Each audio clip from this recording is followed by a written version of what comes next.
Ce face praznico? Bine, ce să fac? Uite, sunt cu iubitul meu în mașină. Tu? Iubit? Păi și mie nu-mi zici de iubitul tău? Păi n-am avut când să zic că s-a întâmplat destul de recent și n-am. Păi ai uitat să mă suni eu aseară, era... Eram cu băiatul ăsta mic. Păi eram cu el aseară, n-aveam cum să te sun aseară, dar totuși am văzut că mergi la sală. Dar el nu știe că tot la mine te întorci? Hai că glumeam și eu. Ți-am scris o piesă, baby. Mi-ai scris o piesă?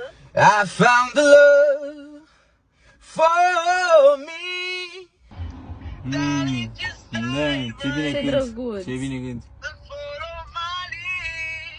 Ce zici? Foarte drăguț. E superb. Vrei și aplauze? Da. Hai să ne vedem, zic, nu? Păi da, dar nu pot chiar acum, că...